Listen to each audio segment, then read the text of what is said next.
का मायका प्रेम। रिद्धि की सास को हर वक्त अपने मायके का गाना गाने की आदत थी। अरे बस कर ना माँ, मामा का ये किस्सा तो 50 बार पहले भी सुना चुकी है। अरे हाँ, तो क्यों ना बताऊं। तेरे चाचा तो उस वक्त हाथ छाड़ कर खड़े हो गए थे। तब मामा ही था तेरा जो आगे आया और मदद की। देखो अब ठीक है ना, जो हो गया सो हो गया। क्यों एक बात को हमेशा गाती रहती हो। अब तो बहू घर आ गई है, उसे तो सबको मान कर चलना है ना कि सिर्फ सास का मायका ही समझेगी वो। तभी वहाँ रिद्धि आ जाती है। माँ, आज मैं घर जा सकती हूँ?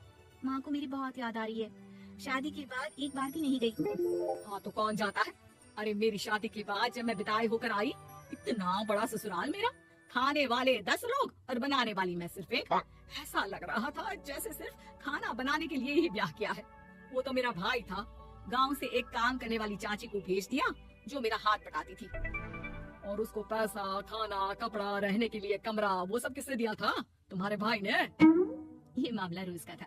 ससुर भी जब गुस्सा होते तो वो सारी बात कह देते जो उनके मन में इतने समय से चल रही थी। मेरा भाई, भाभी, भतीजा, भतीजी सब छुड़वा दिया। मैंने जीवन भर सिर्फ तुम्हारे परिवार वालों से निभाया, लेकिन अब भी चैन नहीं है तुमको। बहू के सामने सास को लगा कि उसकी बेइज्जती हो रही है। सुन बहू, अपने कमरे में जा, कहीं नहीं जाना मायके वायके। घर का काम कौन करेगा? पड़ोसन। बहू समझ जाती है मामला गर्म चल रहा है।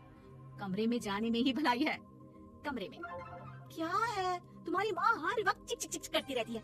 कल ताई मिली थी तुम्हारी मुझे, लेकिन मजाल है सासू माँ की उन्होंने एक बुराई की हो, लेकिन सासू माँ हाँ, जब देखो तब ससुराल के लोगों की बुराई करती रहती है। बेचारे पापा जी कितना मिस करते हैं आपके घर वालों को।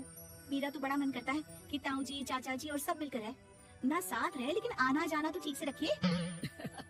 हिंदुस्तान और पाकिस्तान एक हो सकता है, लेकिन चाचा और ताऊ के परिवार के साथ हम लोगों का मिलन ना जी ना कभी नहीं हो सकता। ये बात है। देखिए मेरे साथ ना ज्यादा चैलेंज मत करिएगा। ऐसा कोई काम नहीं है जो मैं नहीं कर सकती। ससुर जी जो कि बहू की बात सुन रहे थे सामने आ जाते हैं। अरे बेटा, तू ये कर सकती है तो प्लीज मेरा परिवार किसी तरह मुझसे मिलवा दे। सारी जवानी तो मैंने किसी तरह काट ली, लेकिन जीवन के इस पड़ाव पर बहुत याद आती है मेरे परिवार की। हाँ हाँ पिताजी, आप चिंता मत करिए, बस मेरा साथ देते रहिए आप दोनों। फिर देखिए कैसे माँ जी भी ठीक हो जाएंगी और पूरा परिवार भी एक हो जाएगा। थोड़ी देर बाद बहू सामान लेकर घर से निकल रही होती है कि मना किया था ना तुझे मायके जाने के लिए, फिर क्यों जा रही है? बहू कुछ कहती इससे पहले ही बेटा बोलने लगता है। क्या है माँ, वो घर जा रही है। वैसे भी उसके माता पिता ने मुझे 10 लाख दिए तब जाकर मेरा काम शुरू हो पाया, वरना तूने मेरे लिए किया क्या है? अरे वाह बेटा, बचपन से पढ़ाया लिखाया, तेरे दुख दर्द में जगी और आज वो लोग तुझे सही लग रहे हैं।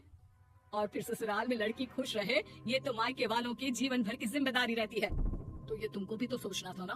ताऊ जी ने पापा को पढ़ाया लिखाया, जब तुम नहीं आई थी तो पापा के लिए ताई जी ने पापा की माँ की तरह देखभाल की। अब बोलिए। अरे तू कुछ नहीं जानता बेटा, तेरे पापा को सब पता है, तभी वो उन लोगों से वास्ता नहीं रखते। मैं उन लोगों को जानता हूँ, लेकिन मैं तुम्हें नहीं जानता कि तुम्हारे मन के लायक काम नहीं हुआ तो तुम घर की शांति बर्बाद कर दोगी। सास जोर जोर से चिल्लाने लगती है। तभी वहाँ सास का भाई आ जाता है। अरे क्यों आप लोग मेरी बहन को परेशान करते रहते हैं? पहले ये जीजा कम थे, जब बहू भी आ गई। बहन, मैंने तो 30 साल पहले ही बोला था, अपना हिस्सा ले और छोड़ इन लोगों को, चल अपने साथ। बहू समझ जाती है कि माँ ससुर की नजर किस पर है।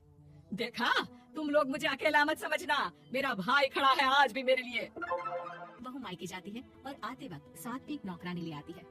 अरे बहू, कुछ खाने को दे दे। अरे आंटी, क्यों भाभी को परेशान करती रहती हो? उनके भाई ने मुझे जिम्मेदारी दी है, किसी भी चीज की परेशानी नहीं होनी चाहिए भाभी को, जो चाहिए मुझे बोलने का। आय हाय, बहू के मायके वालों का इतना दखल। ये मेरा घर है, कोई कल का आए इसे पूरा कैप्चर कर ले, ये बर्दाश्त नहीं होगा मुझसे। क्या हो गया सासू माँ, क्यों सुबह सुबह चिल्ला रही हैं? चमेली, ओ चमेली, क्या कहा था मेरे भाई ने तुझे? अरे दीदी बहुत तेज है आपकी सासू माँ, मैंने तो बोला कुछ चाहिए तो मांग लो मुझसे। अरे निकल यहाँ से, घर को रेलवे स्टेशन बना रखा है, जो देखो वो घुमा जा रहा है यहाँ से वहाँ। ये कहीं नहीं जाएगी, ये जाएगी तो घर का काम कौन करेगा? मैं। हाँ, और क्या करती है बहुएं, घर का काम ही तो करती है, इसमें नया क्या है? तभी वहाँ ससुर जी आ जाते हैं। हाँ तो यही बात तो तुम्हें भी समझनी चाहिए थी ना। आज बहू के मायके से नौकर आ गया तो तुम्हें बुरा लग रहा है? अरे तो उस वक्त गर्मा गर्म खाना तो सबने खाया ना, ऐसा तो नहीं है कि मेरे मायके का नौकर था तो सिर्फ मेरे लिए बनाता था। अरे निकालो इसे, फिलहाल बाद में बात करती हूँ। सास का गुस्सा जोर से नौकरानी पर फूटता है। तभी वहाँ बेटा सामान के साथ आकर खड़ा हो जाता है। चलो रिद्धि, तुम ठीक बोलती हो, मेरी माँ को तो हम लोगों की कोई फिक्र है ही नहीं, ये तो सारा दिन सिर्फ अपने बारे में सोचती है। और देखिए, मैं अब से कह रही हूँ कि अब से इस घर की तरफ आपको देखना भी नहीं है। नहीं आना आज के बाद इन लोगों से मिलने। हाँ, बस कभी कभी दिन में 2 बार मिलने आ जाऊं। नहीं, बिल्कुल नहीं। ससुर झूठा नाटक करते हुए। मेरी बीवी ने मुझे मेरे ही परिवार से दूर कर दिया। आज बहू मेरा इकलौता बेटा दूर कर रही है। हाय, कैसे जीऊंगा मैं। वाह, वो भाई जो आपको बेटे की तरह मानता था, उन्हें छोड़ने में तो दुख नहीं हुआ। आज खुद का बेटा छोड़कर जा रहा है तो कैसे जीऊंगा। बढ़िया है। अब सास समझ चुकी थी कि उससे गलती क्या हुई है। मुझे माफ कर दे बहू। अब मेरी समझ में आ गया कि अपनों से दूर कर बीवियां पति का भला नहीं बल्कि उन्हें जीवन में अकेला कर रही है। मुझे माफ कर दे। मैं अब सबसे माफी मांग लूंगी। ससुर जी दूर से बहू को थम्स अप दिखाते हैं।